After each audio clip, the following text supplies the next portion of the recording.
Walil jima'i, jima' yang islami, kaifiyatun itu mempunyai caranya tersendiri. Wahia yaitu antastalqiyal mar'atu ala zuhuriha. Seorang istri itu bagusnya itu terentang gitu ya pada punggungnya. Wa ya'luha ar-rajulu, dan seorang suami itu min i'laha, berada di atas istrinya. Wala khaira fima 'ada dzalika manil hayati, selain cara tersebut tidak ada cara yang lebih baik untuk melakukan berhubungan intim ataupun untuk melakukan jima. Akan saya lewat beberapa baris di sini ya agar lebih enak nanti saya menerangkannya. Kemudian wa mala ala yaminihi hinan naz'i.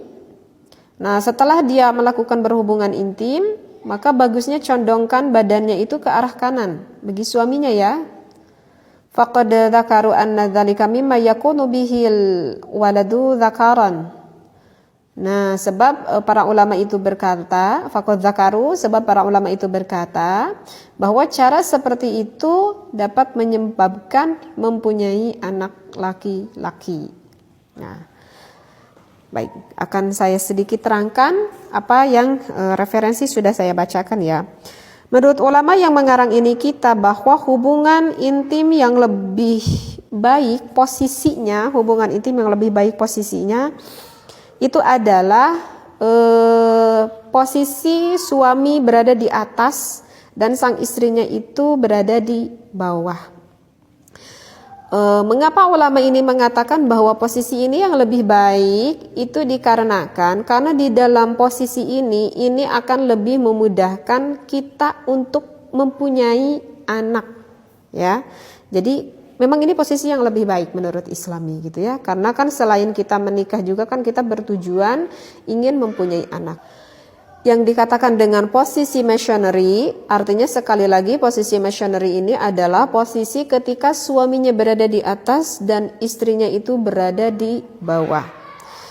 Kenapa ini dikatakan lebih baik? Karena ketika posisi sang istri berada di bawah, maka mulut rahimnya itu akan lebih terbuka, sehingga ketika suami memasukkan penisnya gitu ya ke dalam mulut rahim sang istri, maka nanti spermanya itu akan lebih lama terendam begitu ya di mulut rahim, sehingga akan lebih memudahkan masuknya sperma tersebut ke dalam mulut rahim, sehingga akan lebih mudah terjadi pembuahan.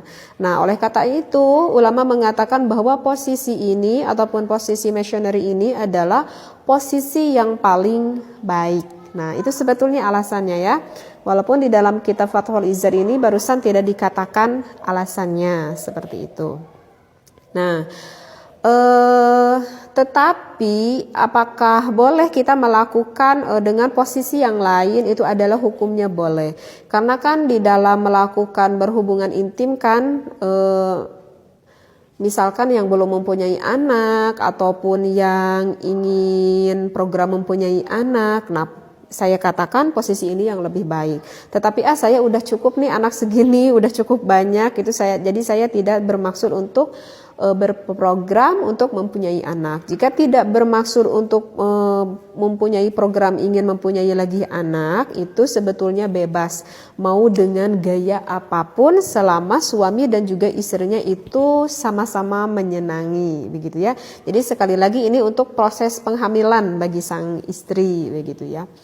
Tetapi jika posisi rahim seorang istrinya itu lebih cenderung ke belakang, jadi kayak posisi sendok gitu rahimnya lebih cenderung ke belakang, maka jika ingin mempunyai anak itu sebetulnya posisi yang lebih baik itu adalah justru posisi doggy style. Ya, kalau misalkan posisi rahim istrinya itu agak ke belakang, gimana kita agar mengetahui bagaimana posisi rahim istri kita? Yaitu jelas sih harus ke dokter gitu ya, karena itu kan harus harus di scan gitu, harus dilihat seperti itu.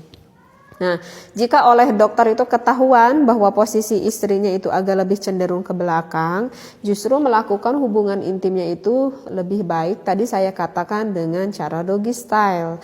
Apa itu yang belum tahu gaya doggy style itu? Gaya doggy style itu adalah seorang istrinya itu berada di dalam keadaan kayak seperti yang sedang sujud gitu ya. Jadi istrinya di depan kayak yang sedang sujud gitu, dan suaminya itu berada di belakangnya, di arah belakangnya. Jadi memasukkan penisnya itu, tetapi istrinya itu berada di dalam posisi seperti yang sujud. Kemudian masukkanlah sama suaminya itu penisnya itu dari arah belakang ke dalam vagina sang istri, seperti itu. Nah, jadi sekali lagi itu ya tipsnya bagi yang posisi rahim istrinya itu yang agak ke belakang. Jadi untuk yang posisi missionary itu adalah untuk posisi rahim sang istrinya memang berada di dalam tempatnya yang seperti keumuman wanita yang lainnya. Kemudian saya juga pernah baca gitu ya di dalam kitab Qurratul Uyun. Di dalam kitab Qurratul Uyun itu dikatakan posisi missionary-nya itu adalah sang istrinya itu ditambahi dengan bantal misalkan di arah punggungnya begitu ya. Nah, kalau di dalam Qurratul Uyun itu ditambah dengan bantal gitu di arah punggung sang istri. Apa maksudnya ulama tersebut memberikan bantal kepada sang istri di arah punggungnya? Kalau secara penelitian sih itu akan maksudnya itu adalah agar lebih mempermudah. Karena ketika diberi bantal sang istrinya di belakang itu kan jadi agak nangruh gitu ya, punggungnya itu agak ke atas kan. Jadi si posisi rahim sang istrinya itu akan lebih terbuka lebar lah seperti itu. Sehingga ketika sang suami memasukkan spermanya itu posisi mulut rahimnya itu akan lebih cenderung terbuka. Nah, oleh karena itu di dalam kitab Qurratul Uyun juga baiknya dikasih bantal di punggung sang istrinya. Ataupun bisa saja sih dengan tips yang kedua, kalau misalkan tidak mau dikasih bantal di bawahnya, bisa saja setelah melakukan berhubungan intim itu udah keluar gitu ya, misalkan nih sang suaminya itu udah keluar spermanya, maka sang istri itu dinaikkan ke atas kedua kakinya itu. Jadi kedua kakinya itu dinaikkan dulu ke atas sebentar aja ya, kira-kira 3 atau 4 menitan lah, naikkan dulu ke atas begitu ya. Jadi agar meyakinkan gitu spermanya itu lebih tips bagi para yang berumah tangga yang belum mempunyai anak ataupun yang ingin berprogram yang mempunyai anak lagi gitu. Nah, barusan di dalam kitab Fathul Izar juga dikatakan bahwa kalau pengen mempunyai anak laki-laki, ini kata ulama gitu ya, kata ulama. Saya hanya menyampaikan saja. Kata ulama yang mengarang kitab Fathul Izar tersebut, kalau kita mau pengen punya anak laki-laki, maka setelah kita sang suami mengeluarkan spermanya, jangan dulu diangkat ya, diamkan dulu, tetapi badannya itu lebih dicondongkan ke arah kanan. Kata ulama seperti itu ya. Jadi lebih dicondongkan ke arah kanan. Insya Allah kata ulama tersebut maka akan mempunyai anak laki-laki seperti itu. Nah, kalau kenapa sih harus lebih condong ke kanan? Di dalam kitab Qurratul Uyun juga ada nih referensinya seperti ini. Tetapi kenapa harus lebih condong ke kanan? Secara medisnya saya belum memahami apa yang dikatakan oleh ulama. Jadi kalau kita mau mengikuti ya bisa saja dicoba kan. Seperti itu. Tetapi kalau misalkan secara medis kita kan manusia kan hanya diperintah berikhtiar kan oleh Allah seperti itu. Adapun kan yang menentukan secara hakikatnya itu adalah Allah begitu ya. Kita hanya berikhtiar saja. Misalkan ada yang belum mempunyai anak laki-laki. Nah, bisa kita berikhtiar di dalam melakukan proses berhubungan intimnya itu, bagi para suami coba lebih banyak memakan makanan yang bersifat daging gitu ya. Jadi daging-daging lah, misalkan daging sapi ataupun daging ayam, dan daging merah itu lebih baik. Bisa sering memakannya sekitar 2 ataupun 3 bulan gitu ya.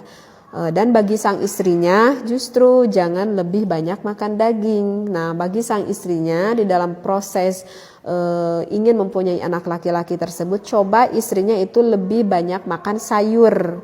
Tapi bukan berarti gizi yang tidak seimbang ya. Boleh kok sekali-kali istrinya memakan daging, sang suami juga memakan sayur. Hanya saja lebih cenderung ya, hanya saja lebih cenderung sekitar 2 ataupun 3 bulan tersebut suami makan daging dan sang istri makan sayur. Nah ini kalau yang ingin punya anak laki-laki gitu ya. Jadi kalau ketika kita ingin punya anak laki-laki, maka si pH istrinya itu harus lebih basah gitu ya. Harus lebih basah. Biasanya sih kalau dokter itu mentips